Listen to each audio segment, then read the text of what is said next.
ஆடும் வரிவேல் அணி சேவல் என பாடும் பணியே பணியாயே அருள்வாய் தேடும் கயமா முகனை செருவில் சாடும் தனி யானை சகோதரனே. திருச்சிற்றம்பலம். திருநாவுக்கரசு வளர் திருத்தொண்டின் நெறிவாழ வரியான தவமுனிவர் வாகீசர் வாய்மை திகழ் பெருநாமச்சேறு பரவல் உருகின்றேன். பேருலகில் ஒரு நாவுக்கு உரை செய்ய ஒண்ணாமை உணராதேன். திருச்சிற்றம்பலம். தென்னாடுடைய சிவனே போற்றி, எந்நாட்டவர்க்கும் இறைவா போற்றி, ஏகம்பத்துரை எந்தாய் போற்றி, பாகம் மண்ணூர் ஆனாய் போற்றி, பராய்த்துறை மேவிய பரணே போற்றி, சிராப்பள்ளி மேவிய சிவனே போற்றி, அண்ணாமலைய மண்ணா போற்றி, கண்ணாரமுத கடலே போற்றி, காவாய் கனகத்திரளே போற்றி, கைலை மலையானே போற்றி போற்றி. வெற்றிவேல் முருகனுக்கு அரோகரா. திருச்சிற்றம்பலம்.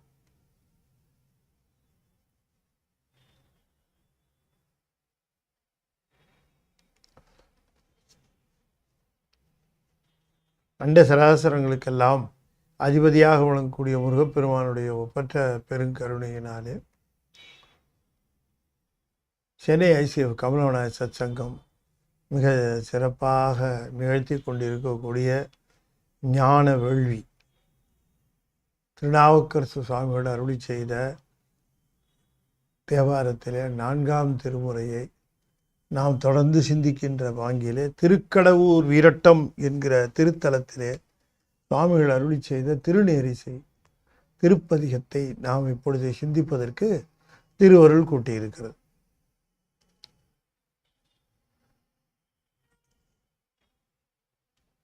சுவாமிகள் பல தலங்களுக்கு செல்லுகின்ற முகமாக திருவாரூர் போகிறார். ஆரூர் தியாகேச பெருமானை தரிசிக்கின்றார். அவர் போன நாளில் திருவாதிரை திருநாள் அங்கே கொண்டாடப்பெறுகிறது. அதை பார்த்து அவர் அடைந்த ஆனந்தத்திற்கு அளவே இல்லை. அவ்வளவு ஆனந்தம். தியாகேச பெருமானுடைய திருக்காட்சி நம்ம பார்க்குறபடியாக பார்ப்பாரு. அவருக்கு எப்படி தெரிஞ்சிருவோம், எப்படி பார்த்துருப்பார். ஆனந்தம், பரமானந்தம். அதை தரிசிச்சுட்டு இவர் திருப்புகலூர் வர்றார். அங்கே திருப்புகலூருக்கு ஏற்கனவே திருஞான சம்பந்த பெருமான் இருக்கிறார். இவர் வராருன்னு தெரிஞ்சோடனே அவர் அந்த பக்கம் போகாமல் அங்கேயே நான் சாமியை பார்க்கணுன்ட்டு இருந்துட்டார். அப்புறம் சாமி திருப்புகலூர் வராரு. 2 பேருமே முருகநாயனார் மடத்தில் தான் தங்குறாங்க. ரொம்ப மகிழ்ச்சி. அவரு அந்த குழந்தைக்கு பாருங்க, அதுக்கு என்ன ஆர்வம். நீங்கள் என்ன தலம் பார்த்தீங்க, இப்போ என்ன தலம் பார்த்துட்டு வரீங்க? திருவாரூர்னா இவருக்கு மனசில் திருவாரூர் போகணும்னு ஒரு எண்ணம் இருந்தது. திருவாரூர் போயிட்டு வந்தேன்னு எப்படி சாமி இருந்தது சொல்லுங்க உங்கள் அனுபவத்தோட. அவர் கேட்கணுமா?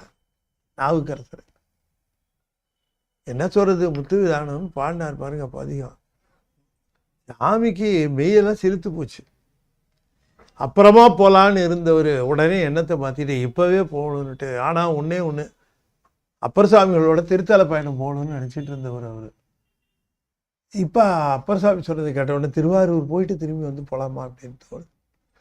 அப்பர் சாமிகிட்ட கேட்குறேன், ஏன் சாமி நான் வர வரைக்கும் நீங்கள் இருப்பீங்களா இங்கே அப்படின்னு கேட்டேன். இருக்கிறேன் நீங்கள் சொன்னீங்கன்னா உத்தரவு போட்டால் இருக்கிறேன். உத்தரவு இல்லைங்க சாமி, எனக்கு திருவாரூர் பார்க்கணும்னு ஆசையாக இருக்கு, நான் பார்த்துட்டு வர வரைக்கும் உங்களை விட்டுட்டு போகிறதுக்கு எனக்கு மனசு இல்லை, ஏன்னா நான் உங்களோட இருக்கணும்னு எனக்கு ஆசை. பார்த்துட்டு வர வரைக்கும் நீங்கள் அந்த பக்கம் இந்த பக்கம் ஏதாவது தலை இருந்தால் பார்த்துட்டு இங்கே இருங்க.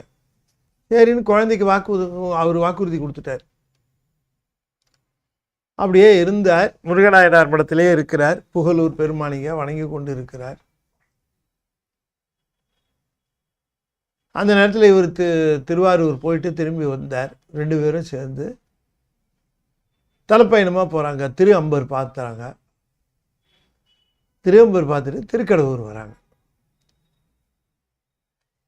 முருகநாயனார் மடத்தில் இவங்க இருக்கிற பொழுது திருநீலக்கர், சிறுத்தொண்டர் எல்லாரும் இருக்கிறாங்க.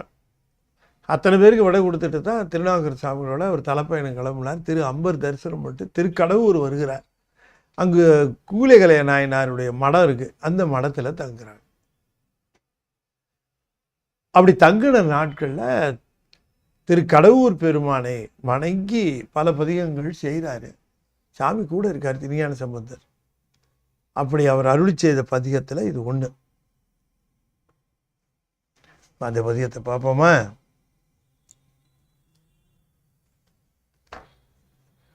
பொள்ளத்த காயமாய பொருளினை போக மாதரு வெள்ளத்தை கழிக்க வேண்டில் விரும்புமின் விளக்கு தூபம் உள்ளத்த திரி ஒன்றேற்றி உணருமாறு உணரவல்லார் கள்ளத்தை கழிப்பர் போலும் கடவுர் வீரட்டனாரே.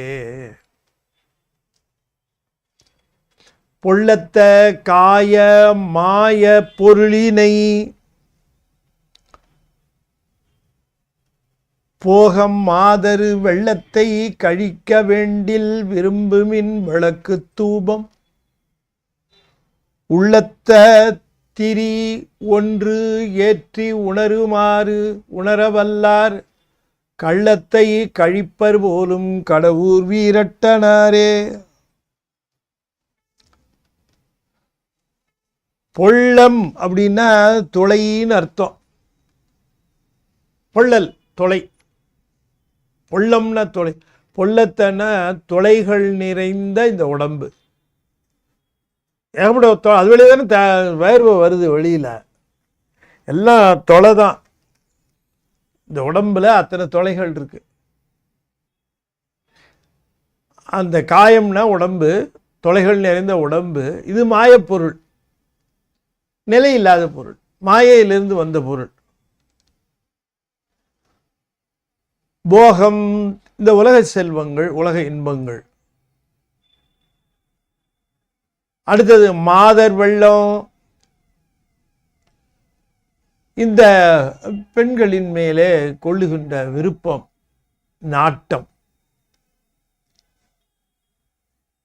இதுதான் நம்மளை போட்டு தொந்தர முடியுது. நமக்கு உடம்பு மேலே இருக்கிற விருப்பம், அனுபவிக்க வேண்டிய பொருள்கள் மேலே இருக்கக்கூடிய நாட்டம், பெண்கள் மேலே இருக்கக்கூடிய நாட்டம், இதெல்லாம் நீ கழிக்க விரும்புவாயே ஆனால் கழிக்க வேண்டில் நான் வரி சொல்லித்தரேன்னு சொல்றார். பொள்ளத்த காயமாய பொருளினை இப்படி சொல்லலாம். பொள்ளத்த காயமாய பொருளினை, போக பொருளினை, மாதர் பொருளினை, எல்லாமே பொருள் தான். இந்த வெள்ளத்தை கழிக்க வேண்டில் அவ்வளவு சுலபம் இல்லை. என்னன்னு கேட்டீங்கன்னா, ஆணவ மலத்தை கழிப்பதற்காக இதெல்லாம் கொடுத்தார். ஆணவ மலத்தை நீக்க வேண்டும் என்பதற்காக இதெல்லாம் கொடுத்தார்.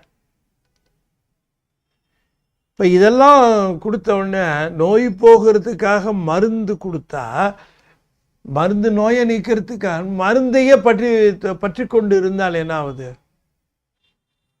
இந்த மருந்தை காலையில் ஒரு வேளை, மதியம் வேண்டாம், இரவு ஒரு வேளை மாத்திரை எழுதி கொடுத்தார். எத்தனை நாளைக்கு? 15 நாளைக்கு. 15 நாளைக்கு. யார் 15 நாள் உட்காந்துக்கிட்டு தினம் ஒன்று காத்திருக்காங்க? காலையில்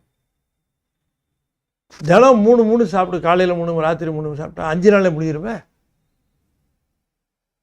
தினம் 5 சாப்பிட்டோம்னா 3 நாளில் முடிஞ்சிடும்.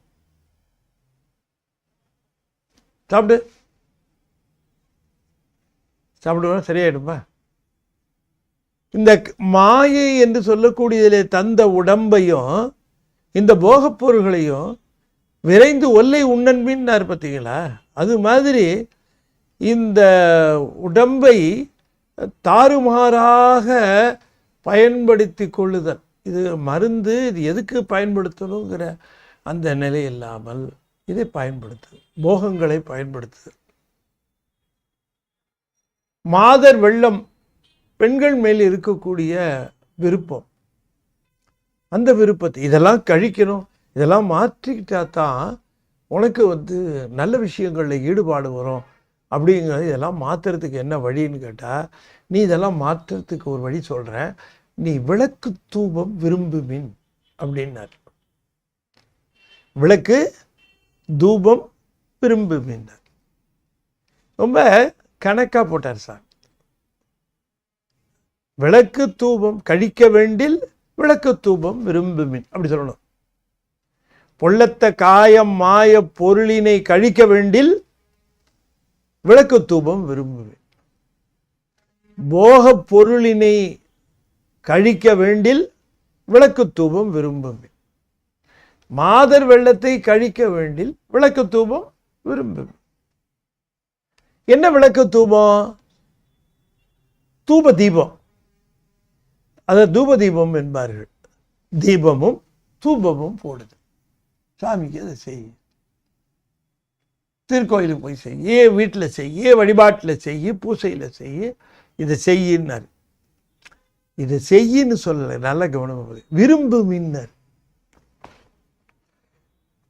இது செய்கிறவெல்லாம் விரும்பி செய்கிறானான்னு கேட்டால், கோயிலில் போய் பார்த்தீங்கன்னா தெரியும். இந்த விளக்கு போடுற ஆளை பார்த்தீங்கன்னால கிருன்னு எண்ணெய் ஊற்றி இப்படி இப்படி ஏற்றிக்கிட்டு அவன் பாட்டுக்கு போயிட்டே இருப்பான். அந்த விளக்கு போடுற ஆளுக்கு நேரம் அவன் போட்ட விளக்குக்கு எவ்வளோ புண்ணியம் வந்திருக்கணும். அவனுக்கு வருதான்னு கேட்டால் அந்த எண்ணத்தில் போட்டால் தானே, அது ரொம்ப முக்கியம் இல்லையா? ஆகையினால விளக்கு போடுறது, சாம்பிராணி தூபம் போடுறது. இப்பயும் பார்த்தீங்கன்னா அர்த்த ஜாம பூசையில் தூபம் போடுவார்கள். அடியார் பெருமக்கள் பின்னாலேயே சாமிக்கு தூபம், வாசனை தூபம். குங்குலியம் போட்டார்ல கலையநாயனார். இப்போ இது எப்படி ஓப்பனாக இது பிளைனாக சொல்லிட்டார். இது எல்லாருக்கும் பொதுவாக இருக்கக்கூடிய ஒரு நெறிமுறையாக பொதுவாக சொன்னார். ஆனால் இன்டெப்த்து போகிற பொழுது, தம்பி இந்த விளக்கு தூபம்லாம் நீ போடு, அதெல்லாம் நல்லதுதான். ஆனால் நீ அங்கேயே நின்றுடக்கூடாது. உண்மையிலேயே விளக்கும் தூபமும் எங்கே போடணும்னு தெரியுமா உனக்கு? அதை சொல்கிறேன் கேளு அப்படின்னுட்டு இந்த விளக்கு தூபத்திற்கு விரிவு தருகிறார். இன்னும் சொல்ல போனால் விளக்குக்கானது விளக்கத்தை பின்னால் தருகிறார். இந்த 2 வரியில் விளக்கு, நான் சொல்லுகிற விளக்கு கோயிலில் போடுற விளக்குன்னு நீ நினச்சேன்னா தப்பு இல்லை. ஆனால் நான் உண்மையிலேயே சொன்ன விளக்கு எதுன்னா, உள்ளத்த திரி ஒன்றேற்றி உணருமாறு உணர வல்லார் விளக்கு தூபம் விரும்புமே. அவர் என்ன செய்வார்? கள்ளத்தை கழிப்பர் போலும் கடவுர் வீரட்டனாரே. இந்த கள்ளத்தை கழிப்பார், வஞ்சனையை தீமையை நீக்குவார், பொல்லாததை போக்குவார் கடவுர் வீரட்டனார். அப்ப என்ன செய்யணும்? விளக்கு தூபத்து உள்ளத்தை உள்ளமாகிய தகழியிலே அன்பாகிய எண்ணெயை ஊற்றி உணர்வாகிய திரியை ஏற்றி அங்கே ஞானமாகிய சுடரை ஏற்றுவார்க்கு விளங்குவது சிவம். ஒரு விளக்கேத்திரம் நல்லா கவனமாக. அதில் உள்பொருளாக தான் அது இருக்குது. நம்ம தான் அது கல் அவுட் பண்ணி வெளியில் எடுத்துக்கணும். உள்பொருளாக இருக்குது, நிறைய விஷயம் இருக்குது. விளக்கேற்றுறவங்க என்ன தேவைங்க? முதல்ல தகழி. அது மண் தகழியாக இருக்கலாம், இல்லை விளக்கு பித்தளை இதாக இருக்கலாம். அது தகழி, அதுக்கு தகழின்னு பேர். அதில் நெய் ஊற்றணும், அதில் திரி போடணும், அப்புறம் அதில் சுடர் வரும். இப்போ புரியுதா உங்களுக்கு? நான் திரும்ப சொல்லட்டுமா? தகழி, எண்ணெய், திரி, சுடர். ஓகே, சரி. ஒன்னே ஒன்று விட்டுருக்கேன். ஒன்று முக்கியமானது விட்டு போச்சு. இதில் என்னன்னு யோசிக்க முடியுதா? உங்களால் சொல்ல முடியுதா? ஒரு விஷயம், இந்த விளக்குன்னு சொல்லக்கூடிய இந்த சுடருக்கு ஒரு முக்கியமான விஷயம் இருக்கு. திரும்பவும் சொல்றேன். தகழி, எண்ணெய், திரி, சுடர். ஒன்று விட்டு போச்சு. என்ன தெரியுமா? தகழி நெய்யை ஊற்றியாச்சு, திரியை போட்டாச்சு, சுடர் வந்துருமா? பற்ற வைக்கணும். அப்ப முதல்ல ஒரு நெருப்பு வேணும். இந்த சுடர் வரத்துக்கு முன்னாடி ஒரு நெருப்பு வேணும். அந்த நெருப்பு தான் பற்ற வை. அது என்ன? இப்போ உள்ளந்தகழி. இதில் வேற மாதிரி உரையெல்லாம் எழுதியிருக்காங்க. அது நீங்கள் படிச்சுக்கங்க, அது உங்கள் இஷ்டம். அது நான் சொல்கிற உரைய இதுதான். உள்ளம் என்பது நம்முடைய மனம், அது தகழி. அதில் உணர்வு என்கிற நெய்யை ஊற்றணும். உணர்வு என்கிற அந்த அன்பு என்கிற நெய்யை ஊற்றணும். அன்பு என்கிற நெய்யை ஊற்றி உணர்வுங்கிற திரிய போடணும். இதுல ரெண்டு தான் போட்டிருக்காரு பாருங்க. உள்ளத்தை திரி ஒன்றேற்றினாரு. உள்ளன்னு சொல்லியிருக்காரு, திரி சொல்லியிருக்காரு. உள்ளன்னு சொல்லாம தகழின்னு சொல்லியிருக்கணும். திரின்னா திரி எதுன்னு சொல்லியிருக்கணும். தகழிய உள்ளம்னு சொல்லிவிட்டு இதை திரின்னு மட்டும் சொல்லிவிட்டார். ஏற்றி ஒன்று ஏற்றி உணருமாறு உணரவல்லார். இப்ப ஒரு விளக்கை ஏற்றும் பொழுது எப்ப விளக்கை ஏத்துறோம்? நமக்கு இருள் இருக்கு, ஒரு பொருள் தெரியணும். ஒரு பொருள் தெரியணும். இருள்ல பொருள் தெரியணும். பொருள் தெரிவதற்கு விளக்கேற்றுவோம் இல்லைங்களா? விளக்கின் சுடரில் பொருள் விளங்கணும். இப்ப நமக்கு எது விளங்கணும்? சிவம் விளங்கணும். சிவம் யாருக்கு விளங்கணும்? உயிருக்கு விளங்கணும். உயிருக்கு விளங்குவதற்கு, சிவம் விளங்குவதற்கு விளக்கு வேணும். அந்த விளக்கு ஏத்தினாத்தான் இந்த பொருள் சிவம் தெரியும். அந்த விளக்கு என்ன அப்படின்னு கேட்டா, அதுதான் உன்னுடைய உள்ளமாகிய தகழியில் அன்பாகிய நெய்யை ஊற்றி உணர்வாகிய திரியை போட்டு அதை கொளுத்து. என்ன?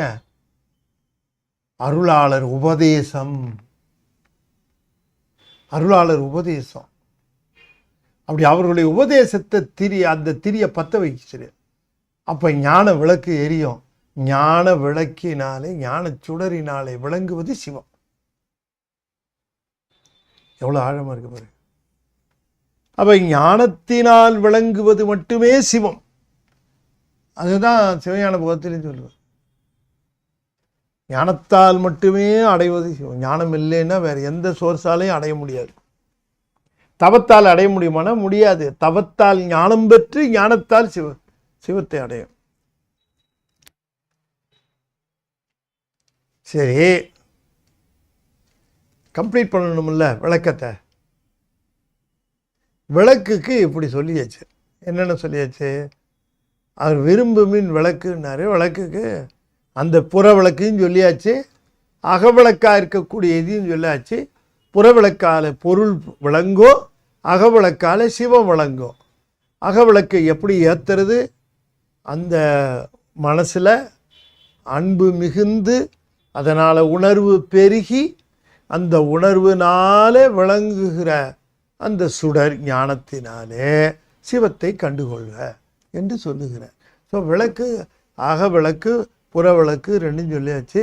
விளக்கு விரும்புமின் புறவிளக்கை ஏற்று அகவிளக்கையும் ஏற்று. இப்ப தூபம்னு ஒண்ணு சொல்லியிருக்காரு. புறவிளக்குக்கு அகவிளக்கை சொல். தூபம் என்ன?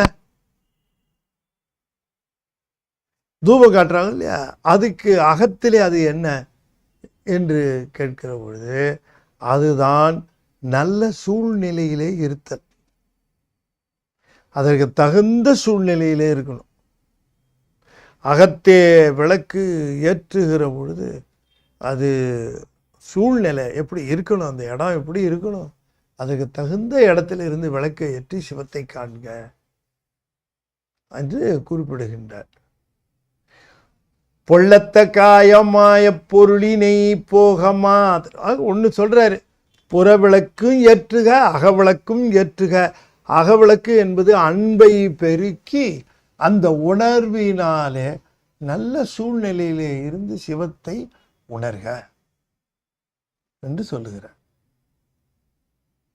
ஞானம் விளைவது எப்ப? அகவிளக்கு ஏற்றப்படுகிற பொழுதுதான் சிவம் தெரியும். அந்த அகவிளக்கை ஏற்றுதல் வேண்டும். புறவிளக்கை ஏற்றுகிற பொழுது எல்லா விளக்கும் விளக்கல்ல. அதுதான் நம்ம தெரிந்து கொள்ள வேண்டியது. நல்லக விளக்கது நமசிவாய அகவிளக்கு. நல்லக விளக்கு நமசிவாயவே. நமசிவாயவே ஞானமும் கல்வியும் எல்லாம் சொல்லியிருக்காங்க சாமி. இது ஒண்ணுதான் கள்ளத்தை கழிக்கும்னாரு. அடுத்த பாட்டு, மண்ணிடை குரம்பை தன்னை மதித்து நீர் மையல் எய்தில். ரொம்ப இந்த உடம்பை பற்றி தான் ஒரு 3-4 பாட்டில் சொல்கிறாருங்க. உடம்புக்கு ரொம்ப இம்பார்ட்டன்ஸ் கொடுத்து இந்த உடம்பினுடைய சுகத்திற்கு இம்பார்ட்டன்ஸ் கொடுக்கறது. அதைத்தான் சொல்கிறேன். உடம்பு சுகத்திற்கு அந்த ஒரு முக்கியத்துவம் தருவது. மண்ணிடை இந்த புற வாழ்விலே, இந்த வாழ்விலே, இந்த நில உலகிலே குரம்பை கூடுனருத மதித்து நீர் மையல் எய்தில் விண்ணிடை தருமராசன் வேண்டினால் விளக்குவார் யார்? பன்னிடை சுவைகள் பாடி ஆடிடும் பக்தர்க்கு என்றும் கண்ணிடை மணியர் போலும் கடவுர் வீரட்டனாரே. மண்ணிடை குரம்பை தன்னை மதித்து நீர் மையலெய்தில் விண்ணிடை தருமராசன். தருமராசன் வந்து நிப்பானாம். This fellow is mine. எப்படி சுந்தரமூர்த்தி சாமியோட சிவபெருமான் போய் இவன் எனக்கு அடிமைன்னாரு, அது மாதிரி சொல்லணுமே. தர்மராசர் வந்து சொல்லுவார், this fellow, this idiot is mine, இவன் என்னுடையவன் அப்படின்னு கேட்டா, இல்லை அப்படிலாம் இல்லை, உனக்கு உரிய யாராவது சொல்ல முடியுமான்னு கேட்குறாரு. அவன் வந்து கிளைம் பண்ணுவானான், எனக்கு வந்துருச்சுப்பா, கூட்டு வர சொல்லி வந்துருச்சு, என்னுடைய இதுக்கு கூட்டு போகணும், கார்பரேஷன் என்னுடைய இடத்துக்கு கூட்டிகிட்டு போகணும். கூட்டு போய் அது என்ன தான் அங்கே தான் போய்ப்பாங்க வாண்டுருவோம். போலீஸ்காரங்க வந்து சில சமயம் கூப்பிடுவாங்க வீட்டில், எஜமான் கூப்பிட்றாரு, வாப்பா ஸ்டேஷனுக்கு கூப்பிடுவாங்க. அவன் எதுக்கு இங்கே கூப்பிட்றாரு, ஏன் கூப்பிட்றாருலாம் கேட்க முடியாது. இன்றைக்கி இருக்கிற நிலைமை, இன்றைக்கி என்னென்ன போலீஸ் ஸ்டேஷனில் இருந்து ஒரு போலீஸ் ஏட்டோ ஒருத்தரோ வீட்டில் உன்னை எஜமான் கூப்பிட்றாருப்பா வாப்பா அப்படின்னா போயிடணும் ஸ்டேஷனுக்கு. யார், எதுக்கு, ஏன் அப்படின்லாம் கேள்வி கேட்டுட்டு இருந்தா கொஞ்சம் விவரம் தெரிஞ்சவனா கொஞ்சம் இதாக இருந்தால் அவங்கள கூப்பிட மாட்டாங்க. சாதாரண சிவிலியன் இருக்கான்னு வச்சுக்கலாம் கூப்பிட்டு போடுவாங்க. கூப்பிட்டாலும் அவன் போயிடுவான். இப்போ என்ன வரியா இல்லை எப்படி அப்படிலாம் கேட்பான். அப்போ யாராவது ஒருத்தர் ஏங்க அவரை கூப்பிடுறீங்க, அவர் என்னன்னு யாராவது போய் கேட்க முடியுமா? விளக்குவாராருன்னாரு. யாரும் வளர்க்க முடியாது. யமன் கேட்பானா, இவன் என்னுடைய யமன் அப்படின்னு சொல்லுவானா.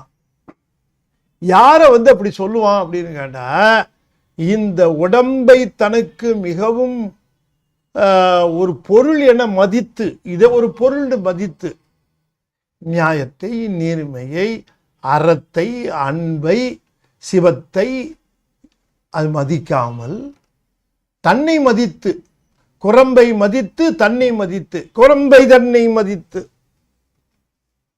ரெண்டையும் போட்டுக்கலாம். இந்த கூட்டை இந்த உடம்புக்கு ரொம்ப இம்பார்ட்டன்ஸ், டியூ இம்பார்ட்டன்ஸ். அப்படி மதித்து நீர் மயக்கத்தில் மையல் எய்தில் மயக்கத்தில் இருந்தீரே. ஆனால் விண்ணிடை தர்மராசன், இந்த யமலோகத்திலிருந்து தர்மராசன் வேண்டினால் வாடு கூட்டா விளக்குவாரார். அப்படி என்ன பண்ணணும்? தர்மராசன் வேண்டுகிற பொழுது சிவராசனுங்க இருந்து ஹலோ நம்மளவன் அந்தகனும் எனை அடர்ந்து வருகையில் அஞ்சலன வலிய மயில் மேல் நீ அந்த மரளியோடு உகந்த மனிதன் நமது அன்பன் இவன் என மொழிய வருவாயே சொல்றாருல்ல அருணகிரிநாதன் சொல்றாரு. தந்த பசிதனை அறிந்து முலை அமுது தந்து முதுகு தடவியதாயார் தம்பி பணிவிடை செய்தொண்டர் பிரியமுள தங்கை மருகர் உயிரணவே சார் மைந்தர் மனைவியர் கடும்பு கடனுதவு அந்த வரிசை மொழி பகற்கேடா தலைநவர் அவிழ்ந்து தரைமுகம் அயங்க ஒரு மகிடம் இசை ஏறி அந்தகனும், ஒரு மகிடம் இசை ஏறி அந்தகனும் என அடர்ந்து வருகையில் அஞ்சல் என வலியமையில் மே நீ அந்த மரளியோடு உகந்த மனிதன் நமது அன்பன் என மொழிய வருவாயே. அப்படி வரணுமே. அப்படிதான் சிவபெருமானம் வந்தார். மார்க்கண்டேயர் கூப்பிடுத அவன் நம்மாலே நீ என்ன நீ நான் எங்க உலகத்தை கூப்பிட்டு போ 16 வயசுன்னு சொன்னேன். ஆமா 16 வயசுக்கு அப்புறம் உன் கூட வருவான்னு சொன்னேன். என் கூட தான் வருவான். நான் அதை அரேஞ்ச் பண்ணிக்கிறேன். இப்போ ஏன் உனக்கு சம்மந்தம் இல்லாத வேலைக்கெல்லாம் நீ வர அப்படின்னு மார்க்கண்டேயர் பின்னாலையும் சொல்லுவார். அது அப்ப இந்த யமன் வருகிற பொழுது நீ யமனு கூட்டிட்டு போயிட்டான்னா அவன் கஸ்டடியில் இருப்ப. என்ன பண்ணுவான்னே தெரியாது. He will be very rough. He will be very rough. அதுவும் இந்த திராவிட கூட்டம் இருக்கு பாருங்க, அந்த கூட்டம்லாம் அவனுக்கு லட்டு மாதிரி அப்படியே அள்ளிட்டு போய் நீ வாயில் சிவான்னு சொன்னதே இல்லை சொன்னதே கிடையாதுல்ல. வாய்ங்க யமனுடைய கஸ்டடிக்கு போயிட்டோம். அதெல்லாம் உனக்கு பேச கொடுத்தவன் யாரு? உனக்கு வாய் கொடுத்தவன் யாரு? உனக்கு இந்த வாழ் உடல் கொடுத்தவன் யாரு? யோசிச்சிருக்கியா என்னைக்காவது? தானா வந்ததுன்னு இல்லை அப்படின்லாம் கேட்பானாம். விண்ணிடை தர்மராசன் வேண்டினால் இவன் என்னுடைய ஆள்னு கேட்டால் விளக்குவார் யார்? சிவபெருமன் தான் விளக்குவார். தர்மராசன் வேண்டினால் விளக்குவார் சிவபெருமான். அதுக்கு என்ன பண்ணணும்? பன்னிடை சுவைகள் பாடி ஆடிடும் பக்தர்க்கென்றும் கண்ணிடை மணியர் போ. கண்ணுக்குள்ளே மணி எப்படி அந்த காட்சிகள் முழுமையும் வழங்குகிறதோ அதுபோல பக்தர்களுக்கு சிவமே மணியாக இருந்து ஒளி தரும். சிவமணியாக இருந்து ஒளி தரும். பன்னிடை சுவைகள் பாடி ஆடிடும் பக்தர்க்கு என்றும். பாடி ஆடுகின்ற பக்தர்கள் பாடுவார்கள், ஆடுவார்கள். ஆடுகின்றிலை கூத்து உடையான் கடற்கு அன்பிலை சொன்னார்ல மணிவாசக பெருமான். மணிவாசகர் என்னதான் சொல்லல, எல்லாத்தையும் சொல்லியிருக்கார். பத்தர்க்கு என்றும் கண்ணிடை மணியர் போலும் கடவுர் வீரட்டனாரே. சிவபெருமானுடைய கண்ணின் மணி என்கிட்டே இருக்குன்னு காட்டுறதுதான் உருத்ராட்சம். அதுதான் அந்த கண்ணின் மணி, அதனுடைய மணி அதுதான். அது கண்ணுக்கு இருக்கக்கூடிய மணி போல சிவம். அவர்களுக்கு தெளிவா இருக்கும் காட்சி.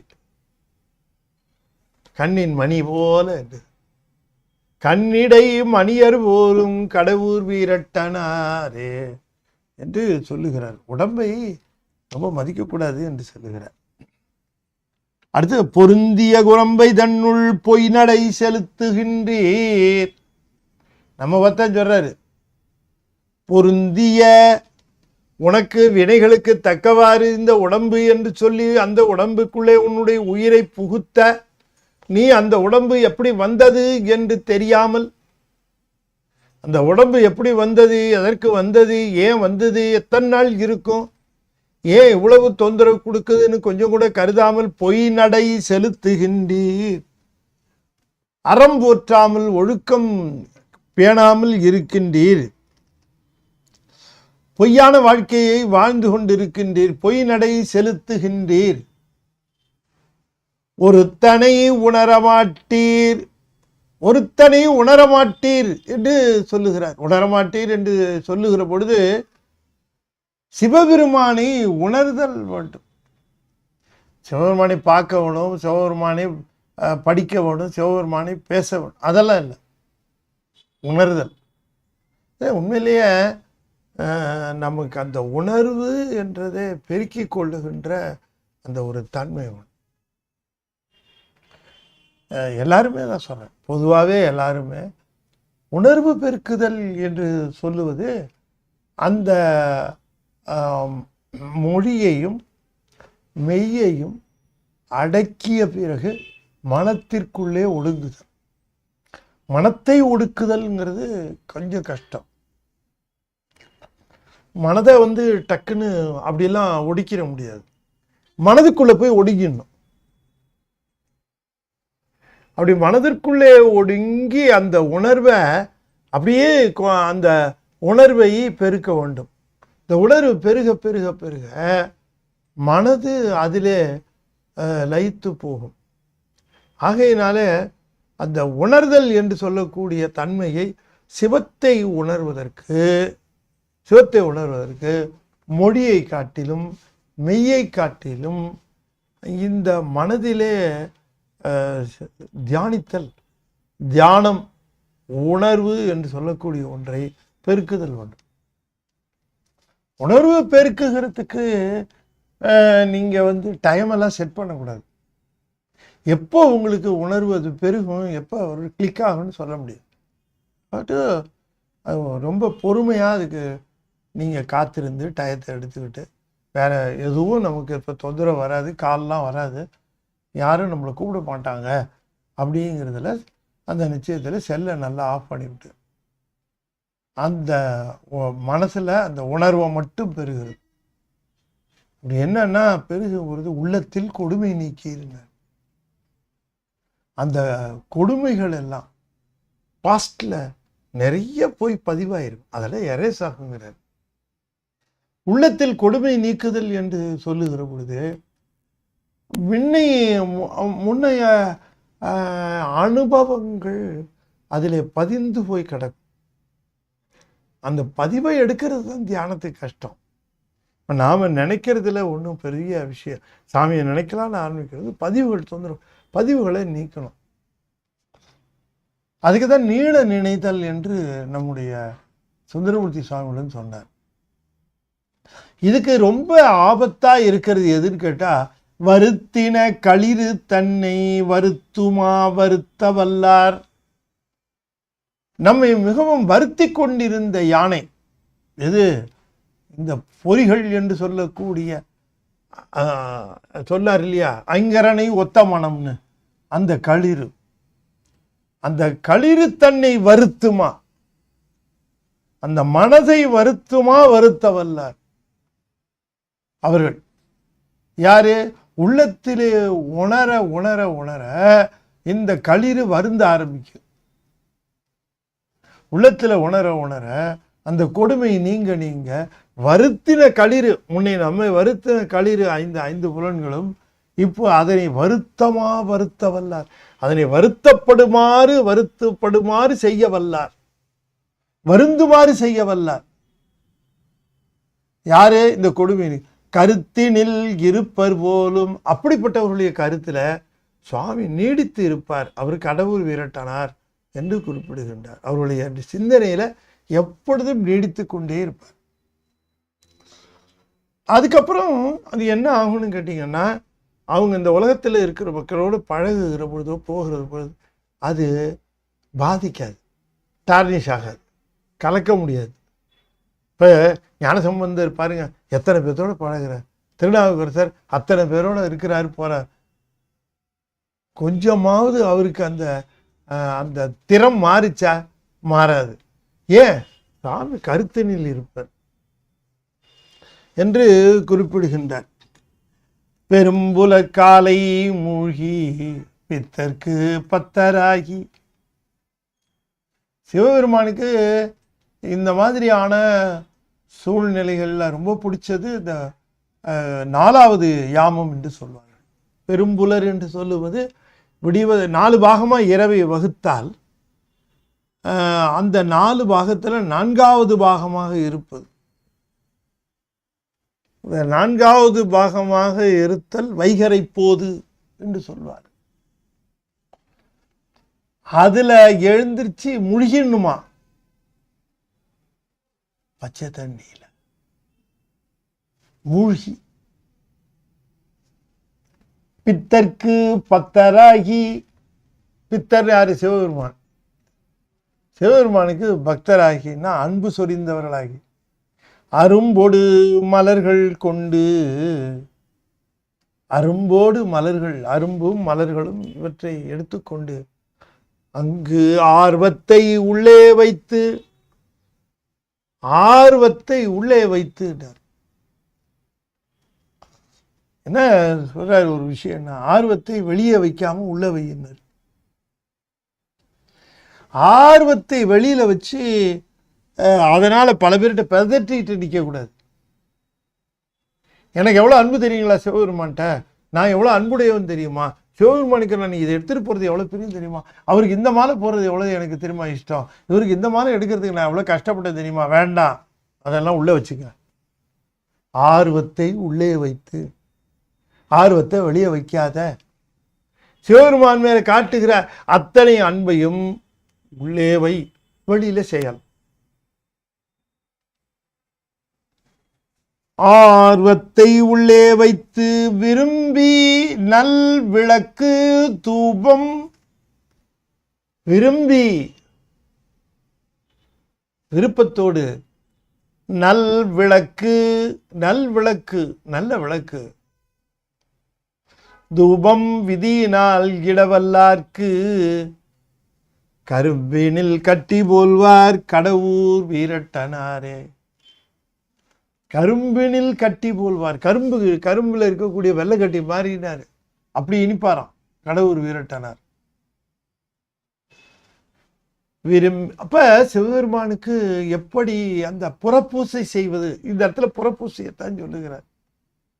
அகப்பூசைக்கு வித்திடுகிற ஆர்வத்தை உள்ளே வைத்து இந்த மித்ததெல்லாம் வெளியில நடக்கிறதான் சொல்லுகிறார். அப்ப புறத்தே சிவபெருமானை வணங்குகிறவர்கள் சூரிய உதயத்திற்கு முன்பாக எழுந்து பித்தர்க்கு பத்தராகி பித்தருக்கு பத்தராகி என்று சொல்லுகிற பொழுது அந்த காலையில் எழுந்திரிச்ச உடனே முதல் நினைப்பு சிவபெருமான் நினைப்பு தான் இருக்கணுமா. சிவனுக்குன்னு எழுந்திரிக்கணும், சிவனுக்குன்னு நீரில் மூழ்கணும், சிவனுக்குன்னு அரும்புடு மலர்கள் கொண்டு சிவனுக்குன்னு இருக்கிற ஆர்வத்தை உள்ளே வைத்து விரும்பி நல் விளக்கு தூபம் விதியினால் விதியினால் ஆஸ் பர் ரூல்ஸ்ன்னாரு. தூபம் இதெல்லாம் எப்படி விளக்கு தூவெல்லாம் போகிறது அப்படிங்கிறது கணக்கு. சில பேர் விளக்க தலையில் ஏற்றிட்டு நிற்கிறான், இங்கே வச்சுக்கிறான். இதெல்லாம் யார் சொன்னா? அதனால தான் விதியினால்னார். விதியினால் விளக்கு தூபம் இடவல்லார்க்கு கரும்பினில் கட்டி போல்வார் கடவுர் வீரட்டனாரே. விரும்பி நல் விளக்கு தூபம் விதியினால் இடவல்லார்க்கு கரும்பினில் கட்டி போல்வார். சக்கையா கிடையாது, ஒரு கரும்பு கட்டி போல்வார் கடவுர் வீரட்டனாரே. திருக்கடவுர் வீரட்டனார் இருக்கிறாரே, அவர் இப்படி கரும்புல கட்டி போல்வார் என்று குறிப்பிடுகின்றார். தலக்கமே செய்து வாழ்ந்து தக்கவாறு ஒன்றும் இன்றி விளக்குவார் இல்லாமையாலே விளக்கத்திற்கோழி போன்றேன். மலக்குவார் மனத்தினுள்ளே காலனார் தமர்கள் வந்து கலக்க நான் கலங்குகின்றேன் கடவுர் வீரட்ட நீரே. தலக்கமே செய்து வாழ்ந்து, தலக்கமே என்று சொன்னால் வெட்கப்படக்கூடிய செயல்கள்னு அர்த்தம். தலக்கம்னா வெட்கப்படக்கூடிய செயல்களையே செய்து வாழ்ந்து. வெட்கப்பட நமக்கே பின்னால் வெக்கமாக இருக்கும். கொஞ்சம் யோசனை பண்ணி பார்த்தா நம்ம 25 வயசு 30 வயசில் என்ன பண்ணோம், 18 வயசு 20 வயசில் என்ன பண்ணோம் அப்படின்னு நினச்சி பார்த்தா அது நம்மளா அப்படின்னு வெக்கப்படுறோம். அந்த மாதிரி செயல்களாக செய்து சரிங்க 30 60 வயசு 70 வயசு வரைக்குமா செய்கிறது? வெக்கப்படுற மாதிரி செயல்களை செய்து வாழ்ந்து தக்கவாறு ஒரு நல்ல செயல் கூட கிடையாது, ஒரு நல்ல நடவடிக்கை கூட கிடையாது. சாப்பிட்றது, தூங்குறது, ஊர் அரட்டை அடிக்கிறது, எவனோடையாவது சேர்ந்து எங்கேயாவது சுற்றுறது, எதை பற்றியாவது பேசுறது, அவன் அப்படி இவன் இப்படி, அவன் எப்படி இவன் இப்படி, இப்படியே பேசிக்கிட்டே இருக்கிறது. ராத்திரி ஆனால் திங்க வேண்டியது, வயிறு முட்டை திங்க வேண்டியது, படுத்துட வேண்டியது. இது என்ன வாழ்க்கை இது? தக்கவாறு ஒன்றுமின்றி தலக்கவே செய்து வாழ்ந்து தக்கவாறு ஒன்றுமின்றி. என்னவோ தான் இருந்த மாதிரி அதை சொல்றாரு. ஆக்சுவலாக சொல்லிட்டு விளக்குவார் இல்லாமையாலே இதனை பார்த்து அறிவுரை சொல்லி திருத்துவதற்கு ஆள் இல்லாமல் போயிற்று. திருத்துவதற்கு ஆள் இல்லாமல் போனதுனால நான் விளக்கத்திற்கோழி போனேன். சுடர் விடுகிற பொழுது இந்த கோழி தானா கூவி தானா அடங்கிடும். அது மாதிரி தானா கூவினேன், தானாக அடங்கினேன். நானே தான் திருத்தி கொள்ள வேண்டிய நிலையிலே இருந்தேன். மலக்குவார் மனத்தினுள்ளே காலனார் தமகள் வந்து கலக்க நான் கலங்குகின்றேன் கடவுர் வீரட்ட நீரே. மலக்குவாருங்கிறது ஐம்பொறிகளும் வனத்தினுள்ளே மலக்குவார். அதனால காலனார் தவறுகள் கலக்க நான் கலங்குகின்றேன். அதாவது காலனார் தமர்கள் கடைசியில் தான் வருவான்னு சொல்ல முடியாது. அப்பப்போ வந்துட்டு கூட போய் சொல்லிட்டு போவான், அடுத்த மாதம் வரப்பா நீ இங்கே தான் இருக்கியா, சரி ரைட்டு. அப்போ கலக்கம் வரும். நம்மளை ஒரு தட்டிட்டு போவான், நீ ரெடியாக இருப்பா வருவேன் என்ன அப்படின்னு சொல்லிட்டு போவான். நிறைய பேர்த்துக்கு அது புரியாது. அது தான் சொல்கிறாரு, காலனார் தமர்கள் கலக்கிட்டு போவாங்க, கூட்டிகிட்டு போக மாட்டான். முன்னால் கூட்டு போகிறதுக்கு முன்னாடி கலக்கிட்டு போவான். கலக்க நான் கலங்குகின்றேன் கடவுர் வீரட்ட நீரே. 2 விஷயத்த வலியுறுத்துகிறார். ஒன்று, இந்த உடம்பு யமனுக்கு உரியதாக போக வேண்டிய சூழ்நிலையை உருவாக்கக்கூடாது. 2, அதற்குரியது சிவபூசை. ஆகையினால உடம்பு பெற்ற பயன் சிவபூசை. நான் ஒரு 8 மலர் எடுத்து போடு, ஒரு 8 மலர் எடுத்து சிவனுடைய நாமத்தை சொல்லி போடு. உடம்பு கொடுத்தவன் அவன்தான்.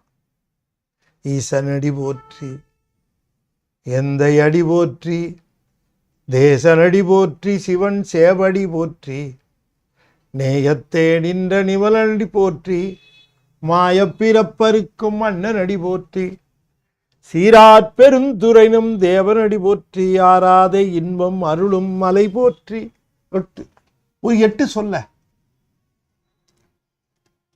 ஆக உடம்பை போற்றாமல் சிவபூசையை போற்றுக, இதைத்தான் சொல்லுகிற. அதுக்காக உடம்பு கெடுக்கிறதுக்கு என்ன போற்றக்கூடாதுன்னு சொன்னா குளிக்காம இருக்கிறதுன்னு அர்த்தம் இல்லை, கவனிக்காம இருக்கிறதுன்னு அர்த்தம் இல்லை. உடம்பு சுகத்திற்காக வாழ்வு இல்லாமல் உடம்பு சிவனுக்கு பயன்படும் விதத்திலே அதை பூட்டிக் கொள்க. உனக்கு உடம்பு கொடுத்திருக்கார், அது சிவனுக்கு பயன்படுமாறு இருக்கட்டும், வெறும் பிரபஞ்ச வாழ்வுக்கு வேண்டாம். அதைத்தான் அடுத்தவங்க சொல்லுகிறார். பழியுடை யாக்கை தன்னில் பாழுக்கே நீரிரைத்து வழியிடை வாழ மாட்டேன், மாயமும் தெளியகில்லேன், அடி உடைத்தாய வாழ்க்கை ஐவரால் அலைக்கப்பட்டு கழி இடை தோணி போன்றேன் கடவுர் வீரட்ட நீரே. பழியுடை யாக்கை, இந்த உடம்பு எதனால வந்தது? ஏற்கனவே செய்த வினைகளின் பயனால பழி உடையது. அது உடம்பு வருவது செல்வமா? பழிதான் அது. அந்த பழியை தீர்ப்பதற்காக வந்த யாக்கை இது. பழியுடை யாக்கை தன்னில், இந்த யாக்கையில கண்ணு வந்திருக்காது. இதை இந்த பிரபஞ்சத்தினுடைய போகங்களுக்காகவே செலவழிக்கிறது. இந்த ஆற்றலை கண்ணு பார்க்கறது, காது கேட்கறது, மூக்கு நுகர்றது, நாக்கு சுவைக்கிறது, எல்லாத்தையும் இந்த பிரபஞ்சத்திற்கே செலவு பண்ணிட்டு ஒன்றும் விளைச்சல் அல்ல. ஒருத்தன் பால் நிலத்துல போய் தண்ணியை பாய்ச்சி அவன் செஞ்சிட்டு இருந்தான விளையுமா? நல்ல விளையக்கூடிய நிலத்திலே நீர் இறைத்தால் அவனுடைய முயற்சி பலன் அளிக்கும். அதுபோல இந்த பால் நிலமாக இருக்கக்கூடிய பிரபஞ்சத்தில் இல்லாமல் சிவநெறி என்கின்ற அந்த நிலத்திலே உன் முயற்சிகளை காட்டு, நீ சிறந்து வாழ்வாய். நீர் இறைத்து வழியிடை வாழ மாட்டேன், அந்த நேரிய வழி, அந்த உயர்ந்த வழியில வாழாமல் இந்த அற்ப வழியிலே வாழ்கின்றேன். மாயமும் தெளியகில்லேன், இந்த உலகம் வஞ்சனை உடையது, இது இருப்பது போல் இருந்து இல்லாமற் போவது, இது நிமிடத்திற்கு நிமிடம் மாறக்கூடியது என்று தெளிவு அடையாதவனாக இருந்து இந்த உடம்பு எப்பொழுதும் என்னுடையது, எப்பொழுதும் போல இருக்கும் என்று கருதி கொண்டிருக்கிறேன். அழிவுடைத்தாய வாழ்க்கை ஐவரால் அழைக்கப்பட்டு, இந்த அழிவுடையதுன்னு தெரிஞ்சு போன இந்த வாழ்க்கை, இதை நல்லபடியாக செலவு பண்ணுறதுக்கு விடாம 5 பேர் ஓர ஒட்டார், ஒன்றை உண்ண ஒட்டார், மலரிட்டு உணதிருதாள் சேர ஒட்டார், ஐவர் செய்வது என் யான் என்று கேட்கிறார். ஐவரால் அழைக்கப்பட்டு கழியிடை தோணி போன்றேன் கடவுர் வீரட்ட நீரே. கழியிடை உப்பங்களில் அந்த தோணி நின்றுடுச்சுன்னா அது கடலுக்கும் போகாது, நிலத்துக்கும் வராது, அங்கிருந்து ஆடிட்டு இருக்கும். அதுபோல நான் பிரபஞ்சத்திலையும் சரியா இதாகல, அக வாழ்க்கையும் சரியா இல்லை, புற வாழ்க்கையும் சரியில்லை, நடுவில் கிடந்து அல்லாடுகிறேன் என்று குறிப்பிடுகின்றார்.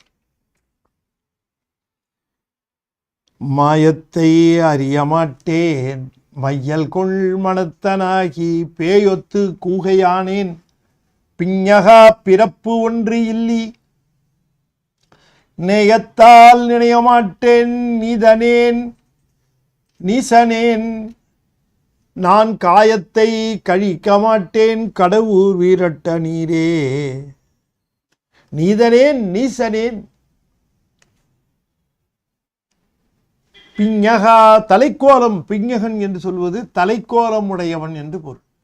பிஞகா தலைக்கோலம் உடையவனே, பிறப்பொன்றில்லி பிறப்பிறப்பு இல்லாதவனே, கடவுர் வீரட்ட நீரே, திருக்கடவுரிலே எழுந்தருளி அருள்வாழிக்கின்ற பெருமானே, நான் பொய்யை பொய்யென்று அறிய மாட்டேன், மெய்யை மெய்யென்று அறிய மாட்டேன். இது என்ன மாயம்? மாயத்தை என்று சொன்னால் பொய்யை பொய் என்று உணர்வது, அதை அறிய மாட்டேன்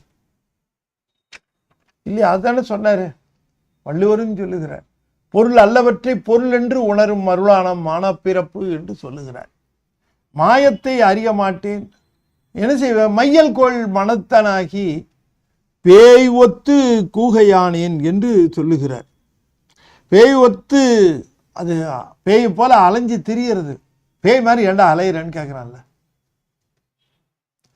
தெளிவில்லாம இருக்கிறதுக்கு அதுக்கு கூகையானேன்னார். கோட்டா தெளிவு இருக்காது. அந்த பேய் போல அலைஞ்சு திரியறதும் கூகை போல தெளிவு இல்லாமல் இருக்கிறதும், அப்படிப்பட்டவனாக நான் இருக்கிறேன். என்னுடைய மனதிலே மையல் இருக்கிறது. நேயத்தால் நினைய மாட்டேன், அன்பினாலே உன்னை நினைய மாட்டேன். ஏதாவது தேவை இருந்தா நினைப்பேன், உன்னை நினைக்கணும்னு நினைக்க மாட்டேன், அன்புனால் நினைக்க மாட்டேன். நேயத்தால் நினைய மாட்டேன், நீதனேன் நீ சன்னேன், கீழ் மக்களுக்கும் கீழ் மக்களானவன் நான் காயத்தை கழிக்க மாட்டேன். இந்த உடம்பை நல்ல செய்திகளுக்காக பயன்படுத்துவதற்காக தந்த இதை நான் வஞ்சனைக்காக பயன்படுத்தி கொண்டிருந்து அந்த காயத்தை எதற்காக தரப்பெற்றதோ அதற்காக கழிக்க மாட்டேன். கடவுர் வீரட்ட நீரே பற்றிலா வாழ்க்கை வாழ்ந்து பாழுக்கே நீரிரைத்தேன். சிவப்பற்று இல்லாமல், பற்றிலா என்று சொன்னால் சிவப்பற்று, சிவநெறிப்பற்று, அந்த சிவநெறிப்பற்றோடு வாழ்கிற வாழ்க்கையை வாழாமல் அவநெறிப்பற்றிலே வாழ்க்கையை வாழ்ந்து இந்த வாழ்வினுடைய முடிவிலே பாழுக்கை நீர் இறைத்தேன்.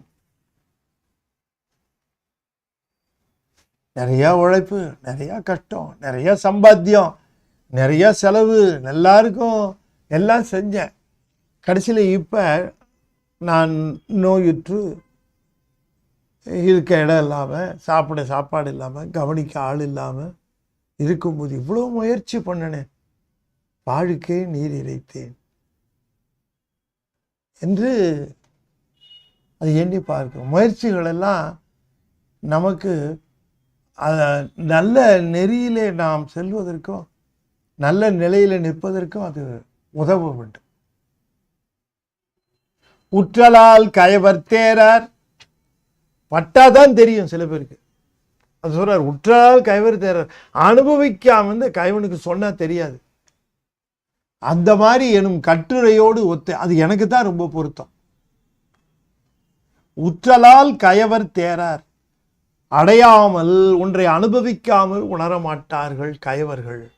கஷ்டப்பட்டு தான் அவன் அனுபவிப்பான், அவன் சுமந்து தான் அனுபவிச்சு தான் உணருவான் என்று சொல்லுகிற கட்டுரையோடு என்று சொல்லுகிற அந்த பழமொழிக்கு வழக்கத்திற்கு நான் தான் அது சரியானவன். எற்றுளேன் என் செய்கேன், எற்றுளேன் என் செய்கேன். எற்றுளேன் என்று சொல்லுகிற பொழுது பெருமான் சொல்லுகிறார், நான் என்ன செய்ய போகிறேன், என்ன என்னுடைய நிலை என்னவாக இருக்கும், யாது செய்ய வல்லவன் நான். எற்றுளேன் என் செய்கேன், இடும்பையால் ஞானம் ஏதும் கற்றிலேன். எற்றுளேன் என் செய்கேன், எற்றுளேன் என் செய்கேன். எற்றுளேன் என் ஒன்றுமே ஒரு ஞானமோ நூல்களை கற்பது கூட கிடையாது. சித்தாந்த நூல்களை சித்தாந்த ஆசிரியர்களை வைத்துக்கொண்டு தெரிந்து கொள்வது கிடையாது. அது ஞானம் என்று சொல்லுவது அந்த ஞான நூல்களுக்கு ஆகு பெயராக வந்தது. ஞான நூல்கள் ஏதும் கற்றிலேன், கலைகள் இலேன் காணேன், ஒரு பற்றுக்கோடையும் காணவில்லை. சாத்திர நூல்களை பற்றி தெரிந்து கொண்டால் பற்றுக்கோடு நன்மையாக இருக்கும். ஏன் இதை செய்யலை, இடும்பையால்னாரு. அப்பப்போ நான் படுற இந்த உலக விசாரங்கள்லேயே அதிலேயே ஈடுபட்டு எனக்கு நேரம் இல்லை, எனக்கு இதை படிக்க நேரம் இல்லை, இதை கேட்க நேரம் இல்லை, இதை பார்க்க நேரம் இல்லைன்னு அந்த இடும்பையால் ஞானம் ஏதும் கற்றிலேன் என்று சொல்கிறார். எற்றுளேன் என் செய்கேனோ, என் செய்கேன் நான் கிடு. எற்றுளேன், ஏன் இருக்கேன்னு தெரியல, எதுக்கு வாழ்ந்துகிட்டு இருக்கேன்னு தெரியல, என்ன செய்ய போகிறேன்னு தெரியல. நல்ல நெறிகள் எல்லாம் தெரியுது, ஒன்றை கூட பின்பற்ற முடியல. நான் என்ன செய்வேன்? கடவுள் வீரட்ட நீரே சேலினார் சேலின் நேர் அணைய கண்ணார் திறம்பிட்டு சிவனுக்கு அன்பாய். ரொம்ப அருமையாக சொன்னார். மார்கண்டேயரோட வயசு என்ன தெரியுங்களா? ஸ்வீட் 16. இந்த 16 வயசில் நாட்டம் எப்படி இருக்கும் அப்படின்னு கேட்டால், இந்த 16 வயசில் தான் இந்த பருவம் முகிழ்க்கிற நேரத்தில் அது அந்த பெண்கள் பால் மனம் ஈடுபடுகிற ஒரு வயசு. மார்கண்டேயருக்கு வயசு 16 வயசில்.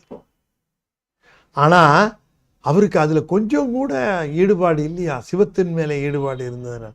சேலின் நேர் அணைய கண்ணார் திறம்பிட்டுனார். சிவனுக்கு அன்பாய் பாலு நற்றெயிர் நையோடு பல பல ஆட்டி என்றும் மாலினை தவிர நின்ற. மால்னா மயக்கம். பால், தயிர், நெய் இவற்றை அபிஷேகம் பண்ணுவாராம் சிவலிங்கத்துக்கு. இவர் போய் கண்டுபிடிச்சாரு பாருங்க அந்த சிவலிங்கம். அது அந்த சிவலிங்கத்துக்கு மணிகண்டிகை என்று சொல்லக்கூடிய இடத்துல இருக்கக்கூடிய விஸ்வநாத பெருமான் அவரை பால் தயிர் நெய்யோடு பல பல ஆட்டி அன்போடு ஆட்டுவாராம். அவருக்கு அந்த முக்கியமான அந்த சேலினேர் அணைய கண்ணார் திறம்பிட்டார். அது ரொம்ப முக்கியம். அதனால தான் சிவன் வந்தாரு, சிவலியோ வந்தாரு. மார்கண்டற்காக அன்று காலனை உதைப்பர் போலும் கடவுர் வீரட்டனாரு. நமக்கு காலை கலக்கிட்டு போயிட்டு இருக்கான்.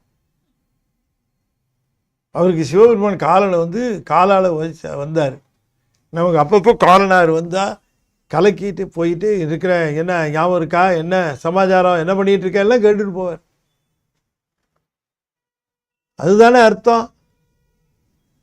மார்கண்டற்காக வந்து மாலினை தவிர நின்ற, மயக்கத்தை நீக்கி நின்ற மார்கண்டற்காக அன்று காலனை உதைப்பர் போலும் கடவுள் வீரட்டானாரே. முந்து உருவு இருவரோடு உருவின் இருவரோடு முந்து உரு இருவரோடு மூவரும் ஆகினாரும் இந்திரனோடு தேவர் இருடிகள் இன்பம் செய்ய வந்து இருபதுகள் தோள் எடுத்தவன் வலியை வாட்டி, தோளால் எடுத்தவன் வலியை வாட்டி கந்திருவங்கள் கேட்டார் கடவுர் வீரட்டனாரே. முந்து உரு இருவரோடு, உருவம் பெற்ற இருவர் யாரு? சகலர். அவர் யாருன்னு கேட்டால் அயன் அரி.